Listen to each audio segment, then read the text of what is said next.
ვიყავი და საუბარია საქართველოში პარკინგის ზოგადად ახალი სისტემების დანერგვაზე. მაზეა საუბარი დეტალურად მოგიხსნა. დეტალურად ესე იგი საუბარია აქ ქალაქში ახალი მრავალსართულიანი პარკინგების სისტემების დანერგვაზე. ჩვენ წარმოადგენთ Iberia Motors კომპანიას და ჩვენ დღეს გვაქვს პატივი წარმოაჩინოთ ახალი სიახლე ქალაქისათვის ძალიან მნიშვნელოვანი ეს არის პარკინგების სისტემების დანერგვების შესახებ პროექტი.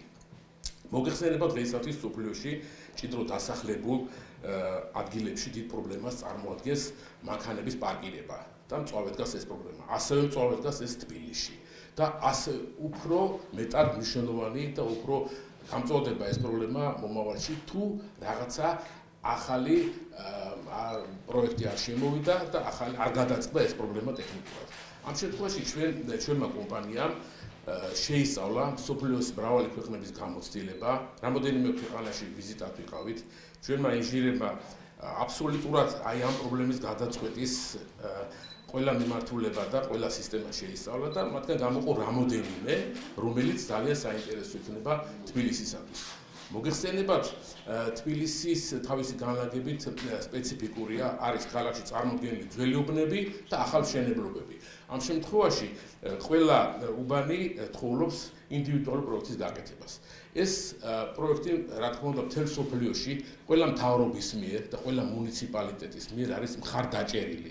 იმის გამო, რომ ეს პარკინგების სისტემა საქართველოზე მეტად უფრო მჭიდრო დასახლებულ ქვეყნებს აწუხებს და იქცა ეს გლობალურ პრობლემად. და რა არის, როგორი ეს სისტემა? ეს სისტემა არის მრავალსართულიანი, სადაც მიწის პატარა მონაკვეთზე შესაძლებელი არის განთავსდეს მრავალი ავტომობილი სართულების მიხედვით. უფრო ნათელი წარმოდგენისათვის მე მაქვს აქ სურათი, რომ თქვენ წარმოდგენა შევიქმნას, ანუ თუ რას მოიცავს. ხო, მოგეხსენებათ.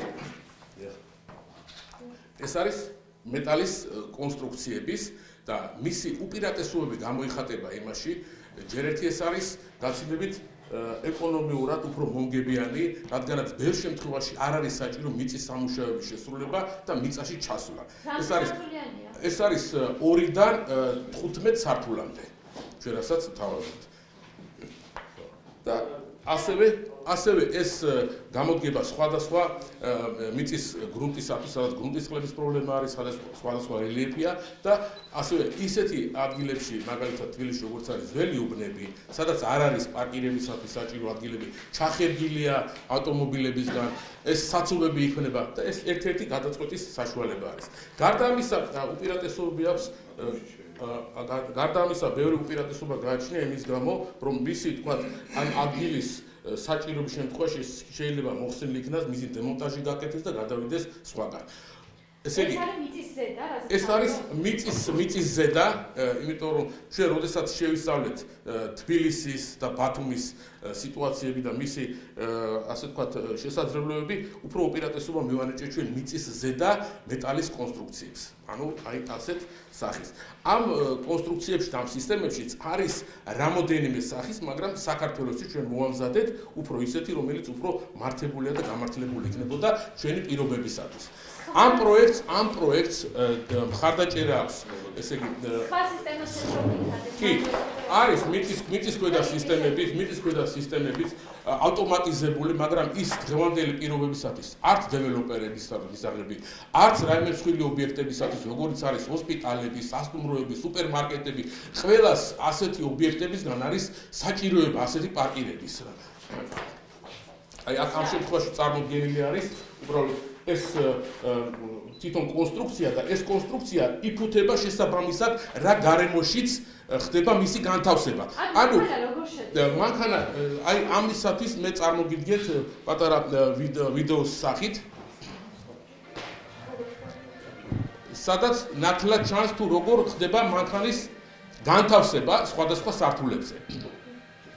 აქ არის უბრალოდ პრინციპი ნაჩვენები. ეს გარეგნულად შეიძლება ძალიან ლამაზად შეიფუთოს. თქვა შენდება ახალი კორპუსი მის გვერდით, როგორც ერთი სადარბაზო ასე განთავსდება და ზუსტად ისეთივე გარედან ექსტერიერი ექნება, როგორც აქვს თვითონ აი ამ ობიექტს. ან ძველ თბილისშიც ისე უსაფრთხოები ახლა ის კომპანიები, რომლებიც ჩვენთან თანამშრომლობენ, მათ აქვთ საერთაშორისო სერტიფიკატები, საერთაშორისო სტანდარტები. ეს აპრობირებულია მრავალი წლის განმავლობაში ესეთ ქვეყნებში, როგორიც არის შეერთებული შტატები, ისრაელი, ჰონკონგი და ჩვენ ასეთი სამი კომპანია ყავს შეჩეული, ვისთანაც ჩვენ თანამშრომლობთ. ვისაც ძალიან დიდი პრაქტიკა აქვს. აკმაყოფილებს ყველანაირ საერთაშორისო სტანდარტს, უსაფრთხოების ასე ვთქვათ, მისი არქიტექტურული თვალსაზრისით და მრავალი აი ეს პარამეტრი და ის მოთხოვნა, რაც შეიძლება წაყენებული იქონდეს, ყველაფერს აკმაყოფილებს.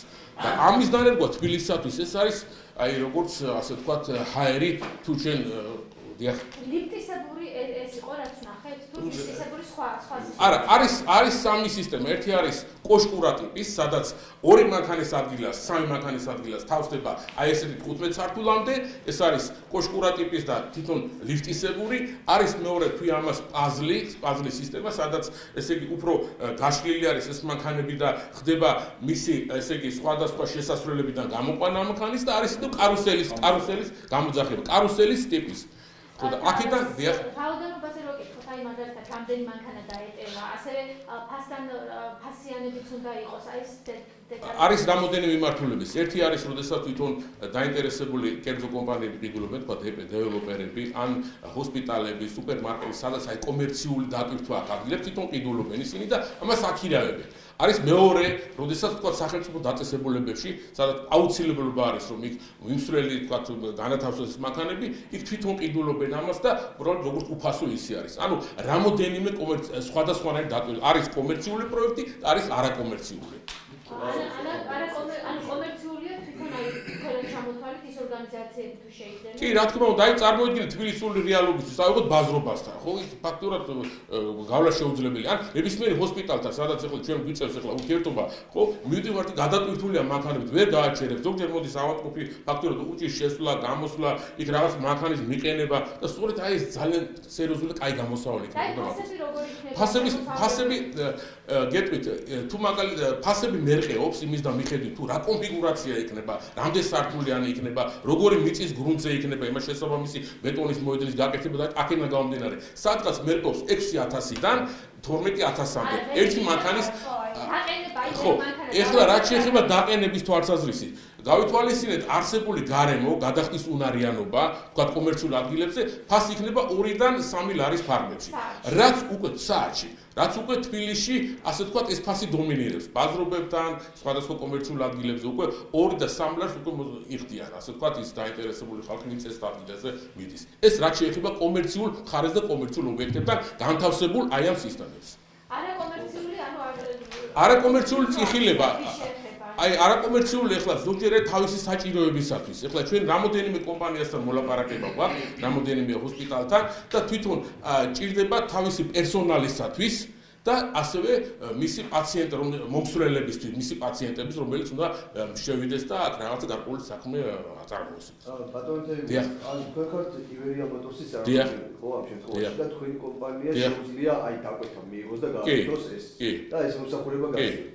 თუ გქონიათ მოლაპარაკება თბილისის მთავრობასთან, იგივე თუ შეგითავაზებიათ მათი მხრიდან თუ არის დაინტერესება და ზოგადად ძალ შეხვედრა ან ინტერესი თუ გამოხატვა. და სოფლიო ბანკის თემაც მაინტერესებს, როგორც წარმატებები არის ამ კუთხით. კი, არა მარტო სოფლიო ბანკის, ჩვენ რამოდენიმე საერთაშორისო განვითარების ბანკებთან, მოგხსენებათ, ის ქვეყნებს აქვს თავისი ესეთი სპეციალური ბანკები, როგორც ევროპის განვითარების ბანკი, აზიის, ჩინეთის და ასე შემდეგ. ჩვენ გვაქვს ახლა ამჟამად მე ეს ინფორმაცია კონფიდენციალურია, მაგრამ შემიძლია განვაცხადო, რომ რაღაც ორი საერთაშორისო განვითარების ბანკთან გვაქვს მოლაპარაკება ასეთი პარკირების პროექტებისათვის. წინასწარ ჩვენ გვაქვს ძალიან დადებითი, ასე ვთქვათ, მიდგომა თითქმის დამთავრების სტადიაშია თვითონ ეს პროექტი, რომელიც ხალხებიდან შევთავაზოთ, 80-დან 100 მილიონ დოლარამდე თანხას მოიცავს, რომელზეც ჩვენ უკვე რაღაც გარკვეული თანხმობისკენ მივდივართ დამთავრების სტადიაშია ეს მოლაპარაკება. ეხლა რაც შეეხება თქვენს შეკითხვას ქალაქთან დაკავშირებით.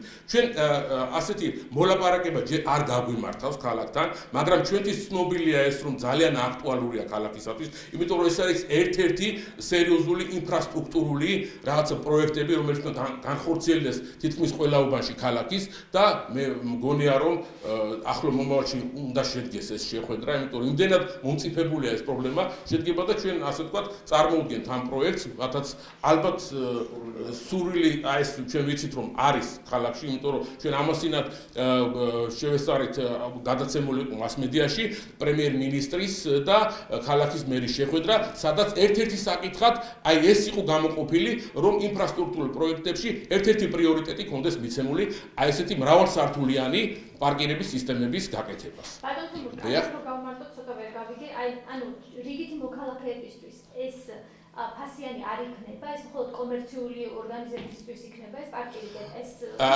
მოდით დავაკონკრეტებთ ამას რიგითი მოქალაქის. არის მოქალაქე, რომელსაც მანქანით მიდის სახლში, აჩერებს მანქანას თელეგრამი ყავს დილას მიდის სამსახურში ან სადმე თქვათ რომელიღაც თქვათ ობიექტში რაღაცა თუ მაგალითად ცხოვრობს ისეთ ადგილას თქვათ ახალშენებარი ობიექტებში და ისინი დანერგავენ აი ამ მრავალსართულიან პარკინგებს ახლა მოგეხსენებათ ყველა ახალშენებარეში აუცილებელი პირობაა რომ კონდეს პარკირება ხო და ზოგჯერ არის რომ ისეთი მშენებლობა შეიძლება შედგეს სადაც მიწისქვეშა სადგომის გაკეთება არის შეუძლებელი სხვადასხვა მიზეზის გამო ეს ძალიან კარგია როდესაც ერთ-ერთი თქვათ მაგალითად აი საილუსტრაციო სადარბაზოს მაგალითად მიდგმული ექნება აი ესეთი პარკირების სისტემა და ყველა ის დაინტერესებული პირი რომელსაც ყავს ავტომობილი შეუძლია ჩვეულებრივად როგორც ეხლა ყიდულობენ პარკირების ადგილებს შეიცინოს და მუდმივი სარგებლობაში კონდეს აი ეს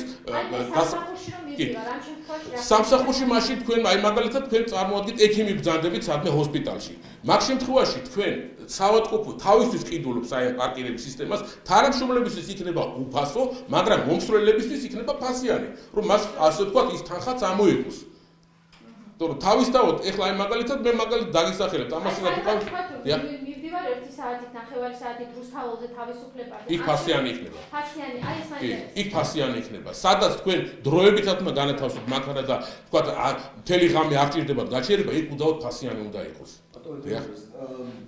სოფლიო ბანკთან მოლაპარაკებებს მინდა ისეთ თემას დავუბრუნდე კონკრეტულად რაზე გაქვთ მოლაპარაკება და რა დონეზე არის ეს მოლაპარაკება რომ ვიქრათ მოდით სოფლიო ბანკთან არ არის მოლაპარაკება არის ერთ-ერთი უბრალოდ ორი ქვეყნის საერთაშორისო განვითარების ბანკთან საერთაშორისო განვითარების ხო განვითარების კი საერთაშორისო განვითარების ბანკთან და ესე იგი რაც შეეხება აი თქვენ ბრძანეთ რა სტადიაშია სტადიაში თვითონ ეს პროექტი რომ მოწონებულია და თანხების გამოსაყოფად მზად არიან ამ პროექტის ასეთი მზაობა არის მაგრამ ეს დამოკიდებული არის უკვე ადგილობრივი მთავრობაზეც იმიტომ რომ ადგილების ეს ეხება უკვე სხვადასხვა კომპონენტს აი ამ მთელი პროექტების იმიტომ რომ იქ არის ადგილის გამოყოფა იქ არის არქიტექტურის შეთანხმება დენის მიყვანა ანუ ის ლოკალური პრობლემები რომელიც ქალაქს ეს უკვე უნდა მოხდეს მთლიანობაში უნდა დამტკიცებული იქნას ეს პროექტი და მაგის მიხედვით უკვე მე მოხდება დაფინანსება მაგრამ ის რომ თვითონაც აი ეს ბანკები ანიჭებენ პრიორიტეტს ეს ჩვენთან შეთანხმებულები არიან თუ ეს იქნება ხარდაჭერილი მთავრობისაგან იმ შემთხვევაში ისინი დააფინანსებენ ამ პროექტს ანუ ეს გარკვეულწილად city park-ის ჩანაცვლებას არა მთლად city park-ის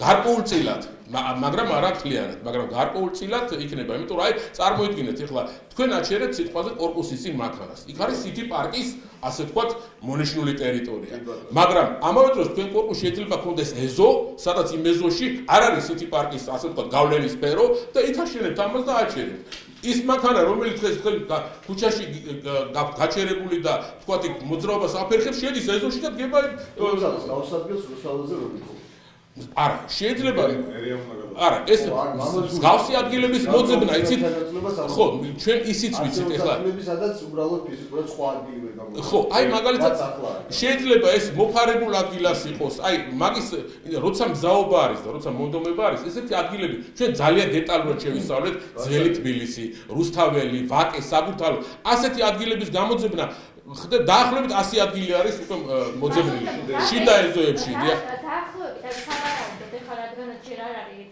გათვლილი აი როდი შეიძლება დაწყება და რა პერიოდი შეიძლება დაჭირდეს ამ ყველაფრის თქვა დანერგვას ამის დაწყებას და გაშვებას ასე ვთქვათ დაახლოებით ჭირდება 4-5 თვე კი იმიტომ რომ ეს არა აქ არის ეხლა გეტყვი ჩვენ ბატონო როდესაც თითოეული პარტიის მაგრამ ერთდროულად შეიძლება რამოდენიმე ადგილას გაშალო ფრონტი ეს იმაზეა დამოკიდებული ჩვენ როგორ მოვერგებით ქალაქს თორე საერთოდ უფრო უპრეანი არის ეხლა ჩვენ მქონდა მისი კომერციული გათვლებიც თუ მაგალითად იწყებ 1 და 2 ეს საკმაოდ ხანძრული პროცესია და არაფრის მომცემი არ არის ეს უნდა იყოს მინიმუმ 20-30 წელი დაწყება რომ უკვე რაღაცა საგრძნობლად აი რა იგრძნობოდეს უკვე აი ამისი ბევრი ასე ვთქვათ უპირატესობები აი იმ შემთხვევაში როცა ესე კარგად გაქვთ დათვლილი ეს ყველა შესწავლილი გაქვთ ადგილები და გარდა როცა არსებობს გარკვეული ფინანსური დაინტერესება ბანკების